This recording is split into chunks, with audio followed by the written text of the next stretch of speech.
हाँ जी, hydraulic breaks hydraulic breaks में देखिएगा इसमें क्या है।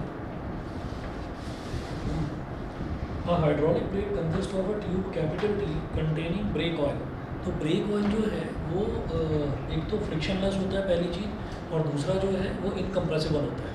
मतलब उसको कितना भी दबाया जाए तो ऐसा नहीं होगा कि ब्रेक ऑयल कंप्रेस होकर थोड़ा छोटा हो गया, ऐसा नहीं हो पाएगा। तो इनकम्प्रेसिबल फ्लूइड हम लेते हैं यहाँ पर मैकेनिकल प्रॉपर्टीज ऑफ फ्लूइड्स में जितना भी लेंगे इनकम्प्रेसिबल ही लेंगे। तो यहाँ पर देखिए लिवर सिस्टम है, और इधर जो है इधर एरिया ऑफ क्रॉस सेक्शन जो है इसको हम कम रखेंगे, और इधर जो है एरिया ऑफ क्रॉस सेक्शन सिर्फ इसका, ये सिंगल व्हील है, एक व्हील है। और आप ये देखिएगा एक्चुअली ये ब्रेक शू तक दिखाया हुआ है। अगर सर्कमफ्रेंस देखी जाए ना व्हील की सर्कमफ्रेंस ये होगी, ये रिम का इनर पोर्शन है।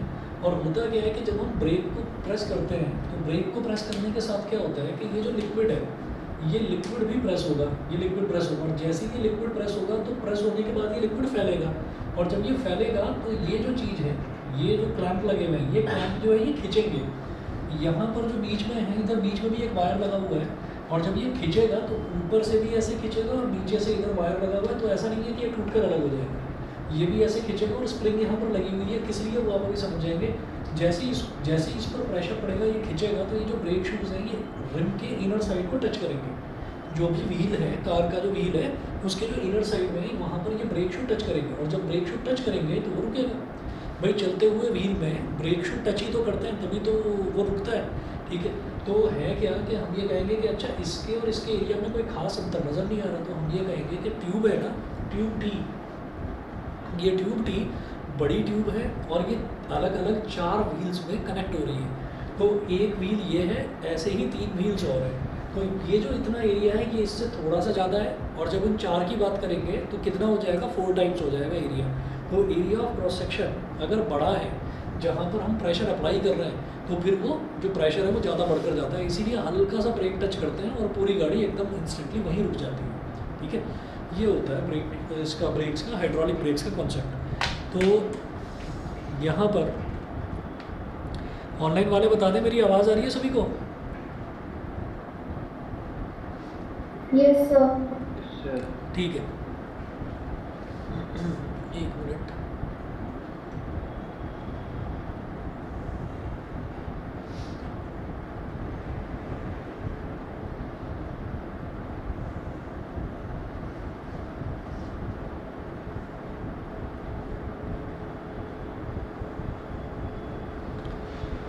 अच्छा जी, अब उसके बाद क्या है कि hydraulic brake consist of a tube T containing brake oil. अब जिसकी थ्योरी पढ़कर सुना रहा हूँ वो रटने की ज़रूरत नहीं है, लेकिन हाँ जो इसका डायग्राम है, डायग्राम जरूर एज इट इज़ याद कर लेना। थ्योरी 4-5 लाइनें भी अगर आप उसमें मेंशन कर देंगे लेकिन सही है ना, तो उतना भी बहुत है। टीचर के पास उतना टाइम नहीं है कि पूरा बैठ कर चेक करें। आगे देखिएगा, one end of this tube is connected to a master cylinder fitted with piston P, fitted with piston P. तो एक जो पिस्टन है, इस पिस्टन को बोल दिया पी, ठीक है। The piston P is attached to the brake pedal through a lever system. तो ये ब्रेक पैडल से कनेक्ट है piston through a lever system. Lever system मतलब एक ऐसा सिस्टम जिस पर कोई भी हिंज जो है वो मूव कर सके, उसको लीवर सिस्टम हम बोल देते हैं। उसके बाद देखिए, the piston P is attached to the brake pedal through a lever system. The other end of the tube is connected to the wheel cylinder having 2 pistons P1 and P2. जो other end of the tube is connected to the wheel cylinder. जो tube का जो दूसरा and है वो wheel cylinder में connected है, जिसमें connected to a wheel cylinder through piston P1 and P2। तो अब यहाँ पर जो है ये कह दिया गया कि एक पिस्टन इधर मेंशन कर दिया P1, ये P1 है, और इसके पीछे अगर कोई टायर जो दूसरा जुड़ा हुआ है उसको यहाँ पर मेंशन कर दिया P2। क्योंकि वो टायर यहाँ पर हम दिखा नहीं पाएंगे, क्यों नहीं दिखा पाएंगे, क्योंकि वो पैरेलली उस तरफ होगा, इसके ठीक उस तरफ होगा। तो समझ लीजिए कि हम ये कार के फ्रंट टायर्स की बात कर रहे हैं, तो ऐसा ही एक टायर इधर होगा और एक टायर उसके सामने होगा। तो इसलिए P1 और P2 मेंशन कर दिया कि P2 पीछे की तरफ एक पिस्टन होगा। तो एक पिस्टन तो ये है, एक जस्ट इसके पैरेलली पीछे की तरफ होगा P2। उसके बाद देखिएगा, are connected to the brake shoes S1 and S2 respectively. The area of cross section of the wheel cylinder is larger than that of master cylinder. तो व्हील सिलेंडर का जो एरिया ऑफ क्रॉस सेक्शन है master cylinder से ज़्यादा होगा। और वो ज़्यादा क्यों रखा जाता है, ताकि यहाँ पर फोर्स भी ज़्यादा लगे। जहाँ पर एरिया ज़्यादा, एरिया ऑफ क्रॉस सेक्शन ज़्यादा लगेगा, वहाँ पर फोर्स भी ज़्यादा लगेगा। क्यों लगेगा भाई, प्रेशर तो सेम है, P is equal to F1 upon A1, ठीक है, और P is equal to F2 upon A2। तो प्रेशर सेम है, तो जिसका एरिया ज़्यादा होगा, जैसे ये है F1 is equal to PA1 और F2 is equal to PA2। तो जिसका एरिया ज़्यादा उसका फोर्स ज़्यादा, समझ गए ना, क्योंकि प्रेशर तो सेम है। तो जिसका एरिया ज़्यादा, क्योंकि डायरेक्टली प्रोपोर्शनल हो गया ना फोर्स और एरिया, तो जिसका एरिया ज़्यादा उसका फोर्स ज़्यादा। When the pedal is pressed, its lever system pushes the piston P into the master cylinder, pushes the piston P into the master cylinder.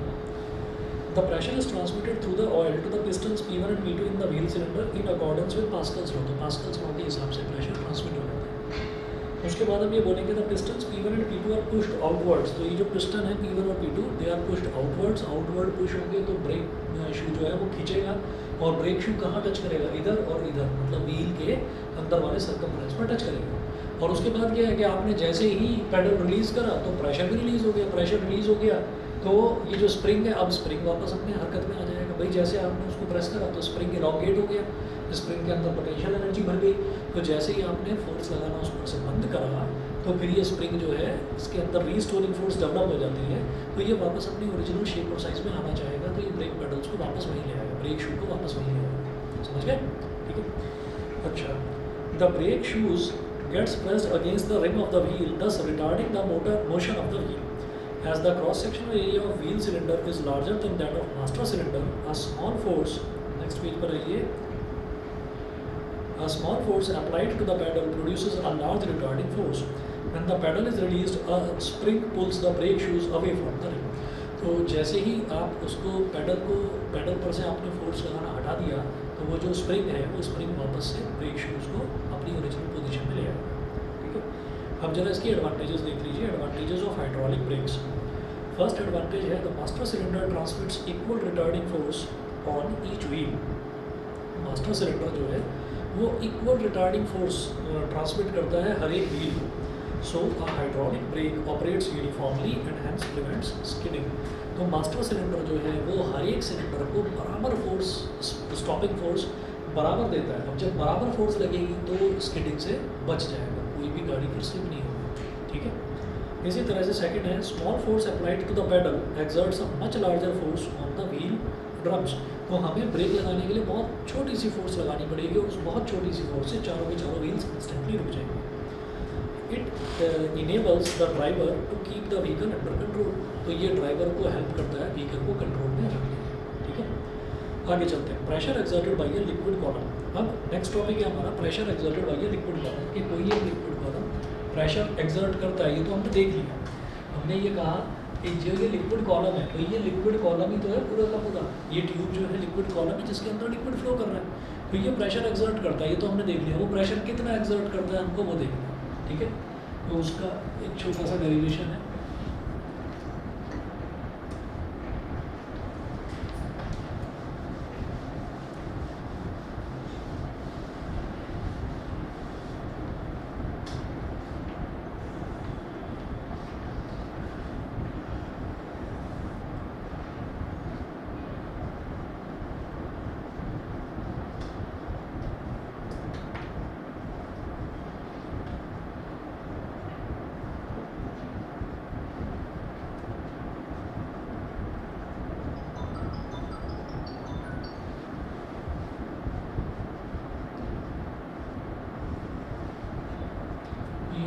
देखते हैं pressure exerted by a liquid column. हमने ये कहा कि यहाँ पर consider a vessel of height h and cross sectional area capital A filled with a liquid of density rho. तो हमने क्या करा है यहाँ पर कि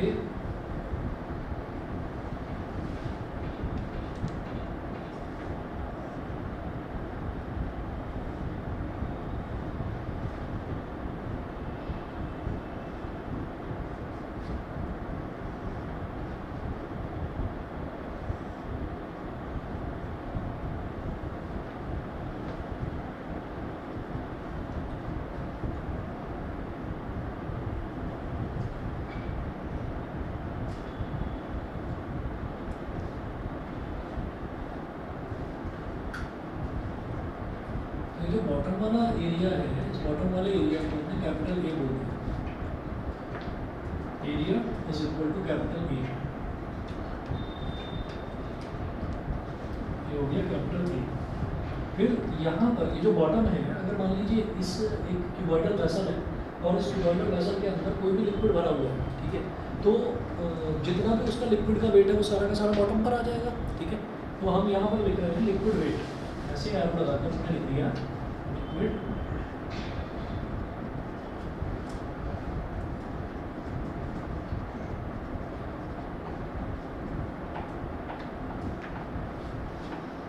इस वेसल की जो हाइट है वो है h, और यहाँ प्रेशर कितना एक्सपीरियंस कर रहा है h रो g। तो प्रेशर जो होता है, जब हम किसी लिक्विड के प्रेशर की बात करते हैं, तो जैसे नॉर्मली सॉलिड के केस में हमने देखा था कि प्रेशर क्या होता है, फोर्स अपॉन एरिया। ठीक है, फोर्स अपॉन एरिया से जब हम लिक्विड की डेंसिटी को यहाँ पर कंसिडर करते हैं, तो वही जो प्रेशर है उसको हम h रो g लिख सकते हैं। ठीक है, अभी देखते हैं किस तरीके से।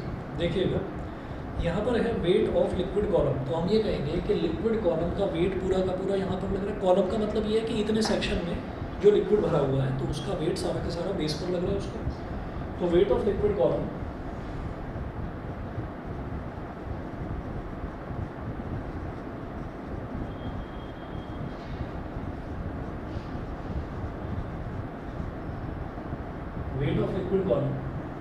is equal to mass of liquid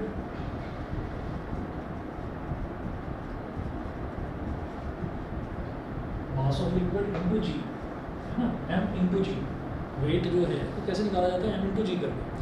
अच्छा, अब ये जो मास है इसको मैं निकालूंगा डेंसिटी की टर्म्स में, ठीक है। तो डेंसिटी की टर्म्स में कैसे निकालेंगे, हम ये जानते हैं डेंसिटी इज इक्वल टू होता है mass upon volume. Mass upon volume, तो वॉल्यूम इंटू डेंसिटी अगर मैं कर दूँ तो मेरे पास मास आ जाएगा। तो मास की जगह हम लिख देंगे volume into density, volume into density into g, ये कर देंगे, ठीक है। अच्छा जी, अब जरा इसके वॉल्यूम की बात करें तो वॉल्यूम किस तरीके से निकलेगा, हम ये जानते हैं जैसे हम क्यूबॉइड की बात करते हैं तो क्यूबॉइड का वॉल्यूम निकलता है length into breadth into height, ठीक है, ये है। तो लेंथ इंटू ब्रेथ अगर सिर्फ करूँगा तो ये बेस का एरिया आ जाएगा, बेस का एरिया आ जाएगा, नहीं समझे भाई। अगर हम किसी भी क्यूबॉइड की बात करेंगे तो क्यूबॉइड का लेंथ होता है ना ये वाला एल, ठीक है, और ये क्या होता है, ये उसकी ब्रेथ होती है। तो लेंथ इंटू ब्रेथ करेंगे तो उसका ये वाला एरिया आ जाएगा, और उस एरिया में अगर हाइट को मल्टीप्लाई कर देंगे तो वॉल्यूम आ जाएगी। Length into breadth into height cuboid का वॉल्यूम होता है, ठीक है। तो वॉल्यूम की जगह मैं एल बी एच लिखने की बजाय मैं लिख दूँगा ए इंटू एच। वैसे भी आप जानते हैं कि L into B into H ये वॉल्यूम होता है क्यूबॉइड का, जिसमें एल इंटू बी एरिया ही होता है। तो एरिया इंटू हाइट लिखा जा सकता है उसको। तो हमने एरिया इंटू हाइट लिख दिया वॉल्यूम को, डेंसिटी इसकी कितनी ले रखी है रो मल्टीप्लाइड बाई जी। तो कुल मिलाकर ये हो गया ए एच रो जी, ये आ गया वेट ऑफ लिक्विड कॉलम। यहाँ तक क्लियर है, ठीक है जी। उसके बाद हम बात करेंगे so pressure exerted on the bottom of the vessel by the liquid column is. तो pressure exerted on the bottom of the vessel, तो बॉटम ऑफ द वेसल पर प्रेशर कितना वो एक्सर्ट करेगा, हम जानते हैं pressure is equal to force upon area होता है। अब ये जो वेट है ये वेट फोर्स ही तो है, ये वेट फोर्स ही तो है। तो प्रेशर को किस तरीके से बोल सकते हैं, pressure is equal to force upon area. P is equal to force का मतलब वेट अपॉन एरिया मतलब ए, और वेट कितना है A H row ji upon ए, ये कर दिया। तो लिक्विड के केस में हम प्रेशर को एच रो जी भी लिख सकते हैं। अगर हमारे पास height of the liquid column है, हमारे पास डेंसिटी है और एक्सेलरेशन ड्यू टू ग्रेविटी तो पता ही है, तो एच रो जी इस तरह से प्रेशर आ जाता है लिक्विड, ठीक है जी। इसके बाद अब आइए पेज नंबर 10 पर।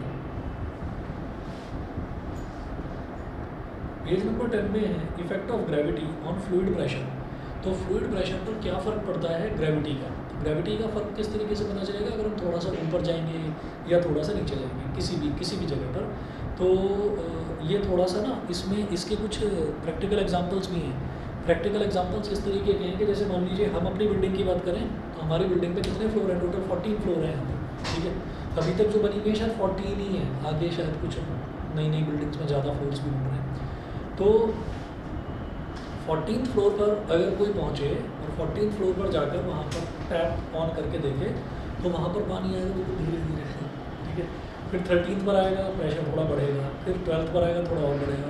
जहाँ वो ग्राउंड फ्लोर पर आया तो प्रेशर बहुत तेज़ प्रेशर आता है ग्राउंड फ्लोर पर आते हैं। तो उसका रीज़न क्या है, उसका रीज़न ये है कि हम जब ग्राउंड फ्लोर पर आ गए यानी कि हम बिल्कुल बॉटम पर आ चुके हैं और पानी की टंकी कहाँ रखी हुई है, ऊपर रखी हुई है, तो हाइट बहुत ज़्यादा है, ठीक है। डेंसिटी तो पानी की एक जैसी है, ठीक है। ऐसा थोड़ी है कि हम पानी कहीं पर ज़्यादा हैवी होगा कहीं पर ज़्यादा हल्का होगा, एक ही जगह की बात कर रहे हैं। तो डेंसिटी एक सी है, जी एक सा है, तो हम ये कहेंगे कि हाइट बढ़ गई। अब जब हाइट बढ़ गई तो प्रेशर बढ़ गया, ठीक है। तो ये चीज़ होती है, तो इस चीज़ को प्रैक्टिकली करके दिखाया है। Imagine a cylindrical element of the liquid of cross sectional area capital A and height h, let P1 and P2 be the liquid pressures at its top point 1 and bottom point 2 respectively, top point 1 and bottom point 2 respectively। तो हम दो अलग अलग जगह पर liquid pressure consider कर रहे हैं। अरे समझ में आ रहा है सभी को? या आज टेस्ट देने के इरादे से ही आए थे, मन नहीं लग रहा है, टेस्ट देने का मन है, हाँ बता दो भाई। ऑनलाइन वाले भी सब शांत बैठे हैं।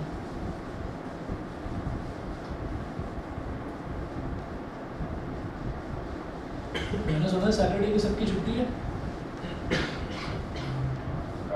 सैटरडे को कोई फेस्टिवल है, कुछ क्या है, कुछ है सैटरडे को, कुछ है, कोई जयंती वगैरह कुछ है। सर क्या क्या क्या? महर्षि वाल्मीकि जयंती। वाल्मीकि जयंती है ना, तो इसकी तो छुट्टी होगी सभी की। अबे सैटरडे इससे पहले वाला बैच आया था, उन्होंने बच्चों ने बताया था कि सैटरडे की छुट्टी है। उस सैटरडे को ना फर्स्ट हाफ में बुला लूँगा और सैटरडे को रखेंगे आपका टेस्ट, ठीक है? एक दिन आप नहीं क्या रिवीजन, ठीक है? और ये सुधांशु हो जाएगी सैटरडे तक तैयारी। हाँ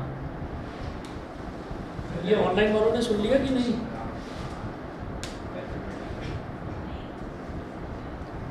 ऑनलाइन वाले बच्चों ने टेस्ट फिजिक्स का टेस्ट, मेरी आवाज़ आ रही है?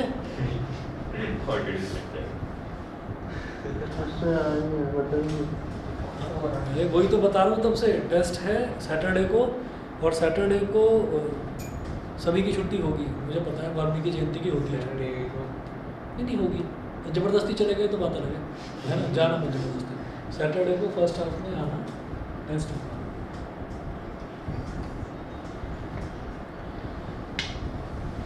Effect of gravity on liquid pressure.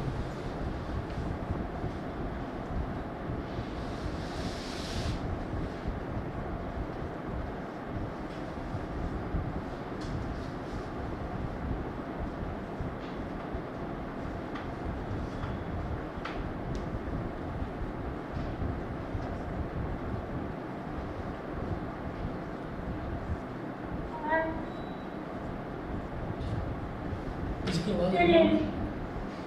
हाँ क्या क्या?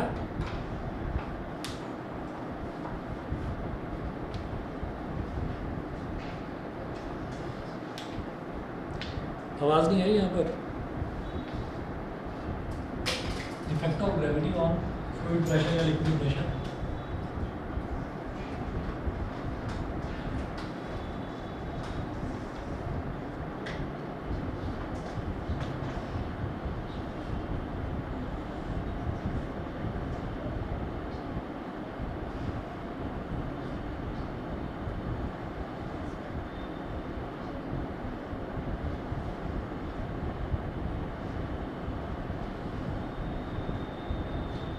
एक तो सरफेस 1 है,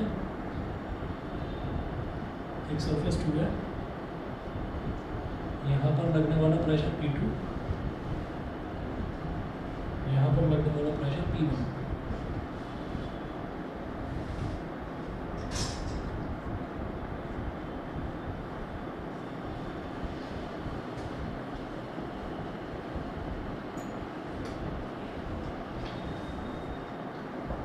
और इसमें पूरे में लिक्विड भरा हुआ है, ठीक है? ये जो मैंने एरोज दिखाए हैं, इस एरोज का मतलब ये है कि हर जगह इक्वल प्रेशर उस पर लग रहा है, ठीक है? तो हमें टॉप पॉइंट और बॉटम पॉइंट का देखना, ठीक है? बस 1 मिनट वेट करिए, आ रहा हूँ। पानी की बोतल ना यहीं रखी थी, वो लिख देता हूँ।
चलिए जी, अब जैसे हमने इसका ये डायग्राम देखा, इसमें आप देखिएगा, imagine a cylindrical element of the liquid of cross section area A and height h, let P1 and P2 be the liquid pressures at its top point 1 and bottom point 2 respectively. तो top point 1 पर जो pressure है वो P1 हो गया, bottom point पर जो pressure है वो P2 हो गया, ये हमने इमेजिन कर लिया। उसके बाद as the liquid cylinder is at rest, जो लिक्विड सिलेंडर है वो रेस्ट में है, the resultant horizontal force should be zero. Various forces acting on it in the vertical direction are. तो यहाँ पर सिर्फ वर्टिकल डायरेक्शन में ही फोर्सेस एग्जिस्ट करेंगी, क्योंकि लिक्विड रेस्ट में है। तो लिक्विड रेस्ट में इसका मतलब ना तो इधर फ्लो कर रहा है ना इधर फ्लो कर रहा है, तो इधर की और इधर की जो फोर्सेस हैं वो एक दूसरे को बैलेंस कर रही है, वो फोर्सेस का कोई असर नहीं है। अच्छा, तो अब हम ये कहेंगे कि वर्टिकल डायरेक्शन में जो फोर्सेस एग्जिस्ट कर रही हैं वो क्या है? Force due to the liquid pressure at the top, है ना। तो टॉप पर जो फोर्स है, force due to the liquid pressure at the top,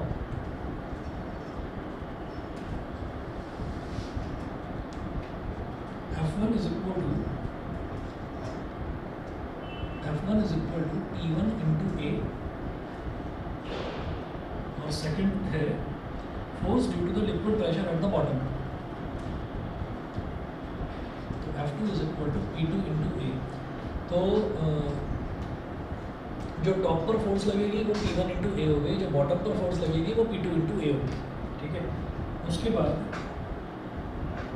third है weight of the liquid cylinder acting downwards, weight of the liquid cylinder acting downwards, तो W is equal to M into G। तो weight of the liquid cylinder acting downwards, तो mass क्या हो जाएगा? Volume into density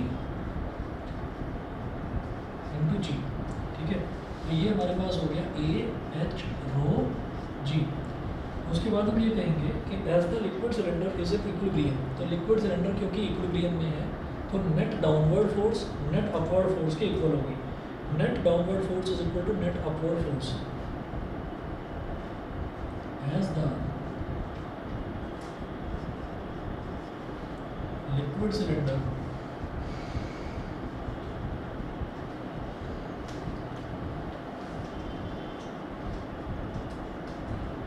in equilibrium, as the liquid cylinder is in equilibrium, so net downward force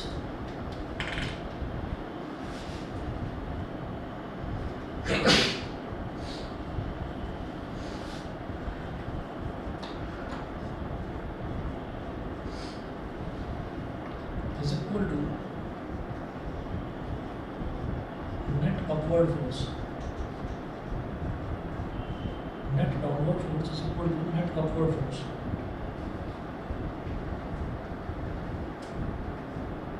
F1 plus W is equal to F2। तो net downward force कौन सी होगी? एक तो F1 और एक वेट, इसका तो वेट हो गया W, तो ये दोनों तो डाउनवर्ड होगी और ये अपवर्ड फोर्स होगी। अब इनकी वैल्यूज डाल दीजिए, तो जैसे F1 है, F1 की वैल्यू है P1A प्लस W की वैल्यू कितनी हो गई? AH रो G, W की value AH rho G is equal to F2 कितना हो गया? P2A।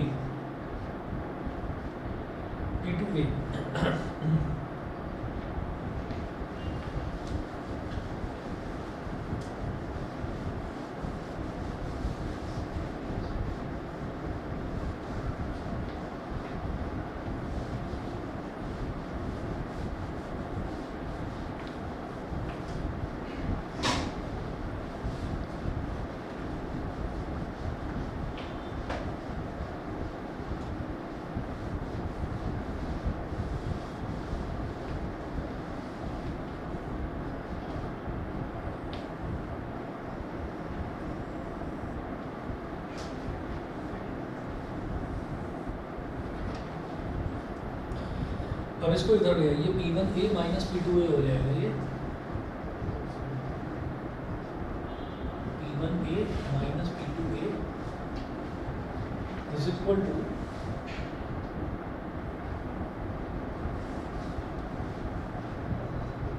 Minus AH rho G। ये नेगेटिव साइन हटाने के लिए क्या करेंगे? यहाँ से माइनस A ले लीजिए,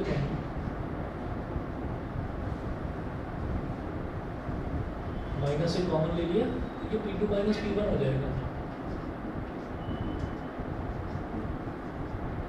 माइनस AH होगी, माइनस से माइनस कट गया, A से A कट गया, तो P2 माइनस P1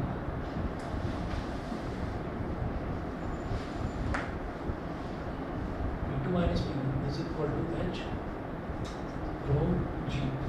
ये हो गई equation number 1, P2 minus P1 is equal to H rho G। अब क्या है, if we shift point 1 to the liquid surface, ये जो पॉइंट 1 है मतलब इस लिक्विड कॉलम को मैं यहाँ पर ना मानकर ये वाला जो है ना कॉलम, फर्स्ट वाला जो कॉलम है इसको मैं ऊपर मान लूँ, इस सरफेस को मैं ऊपर मान लूँ, सरफेस पर मान लूँ, तो क्या होगा, which is open to the atmosphere, then we can replace P1 by atmospheric pressure PA। तो हम क्या करेंगे कि अगर इसी को लिक्विड कॉलम को हमने एज्यूम कर लिया कि ये सरफेस पर एग्जिस्ट करता है, तो P1 is replaced by PA, ठीक है। तो यहाँ पर क्या हो गया कि P1 is replaced by PA and P2 by P in the above equation. तो आप क्या करिए, P2 को तो P से रिप्लेस कर दो, P2 की जगह तो लिख दीजिए P और P1 की जगह लिख दीजिए PA। तो P minus PA is equal to H rho G।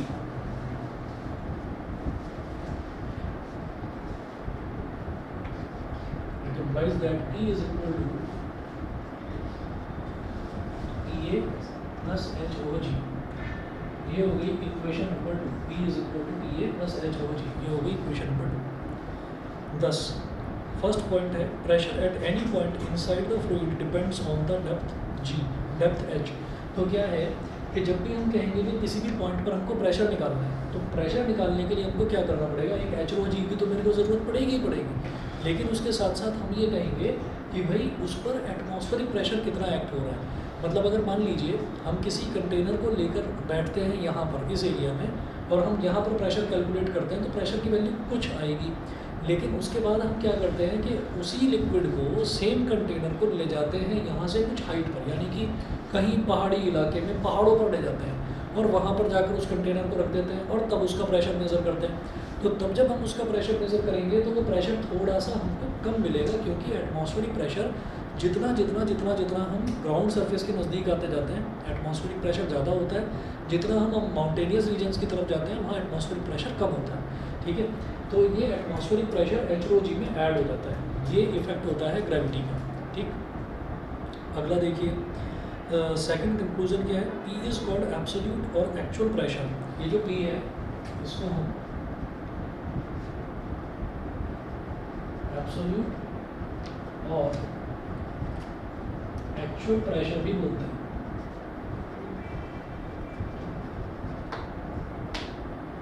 Absolute और एक्चुअल प्रेशर, ठीक है। The excess pressure P minus PA at depth H is called और gauge pressure at that point. तो जो एक्सेस प्रेशर है P minus PA, excess pressure ये, इसको हम बोल देते हैं, जो H रो G है इसको हम बोल देते हैं गेज प्रेशर।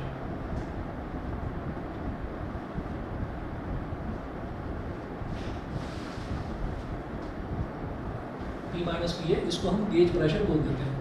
तो गेज प्रेशर क्यों कहा जाता है, जो भी लिक्विड कॉलम है ना, जैसे मान लीजिए एक सिरिंज भी भरी हुई है, तो उस सिरिंज में जितने पोर्शन में लिक्विड भरा हुआ है हम उतने पोर्शन को गेज बोल देते हैं, ठीक है। तो इसलिए जितने पोर्शन में लिक्विड है, जैसे मान लीजिए मैं सिर्फ सिलेंड्रिकल कॉलम के प्रेशर की बात कर रहा हूँ, तो सिर्फ इतने की बात कर रहे हैं, तो हम कहेंगे कि सिर्फ इतने में कितना प्रेशर एग्जिस्ट कर रहा है, तो हम ये बोलेंगे भाई वो तो H रो G ही है सिर्फ, ठीक है। तो उसको H रो G को हम गेज प्रेशर बोल देते हैं। PA plus H rho G, जो P है इसको एब्सोल्यूट या एक्चुअल प्रेशर बोल देते हैं, ये होता है। फिर थर्ड है, pressure does not depend upon the cross section और बेस एरिया और शेप ऑफ द वेसल। तो क्रॉस सेक्शन पर या फिर जो है बेस एरिया पर या शेप पर, किसी भी इस पर डिपेंड करता ही नहीं है प्रेशर। वो आपने देख लिया, एरिया से एरिया कैंसिल आउट हो गया था, तो एरिया पर तो वो डिपेंड करेगा, ठीक है। चलिए जी, इतना देखने के बाद में फिर अगला देखते हैं, effect of gravity on Pascal's law. तो पास्कल्स लॉ पर ग्रेविटी का क्या इफेक्ट होता है वो देखिए। इसमें है, if we neglect the effect of gravity, अगर हम ग्रेविटी का इफेक्ट, ये वही वाली चीज़ है neglect the effect of gravity, जो तुम्हारे वाले सर ने वो करवाया था ना पास्कल्स लॉ का डेरिवेशन, वो इसी वाले मेथड से करवाया था, याद करिए, है ना। तो उसमें भी उन्होंने यही चीज़ यूज़ करी थी कि if we neglect the effect of gravity, तो अगर इफेक्ट ऑफ ग्रेविटी को नेगलेक्ट कर दिया जाए तो P2 minus P1 is equal to H rho into 0. P2 minus P1 is equal to 0. तो P2 is equal to P1. ठीक है, effect of gravity on Pascal's law ये हो गया. ठीक है जी. फिर उसके बाद हाइड्रोस्टैटिक पैराडॉक्स है, ये नेक्स्ट टॉपिक है, ये अगली क्लास में कराता हूँ. आज इतने कर लीजिए.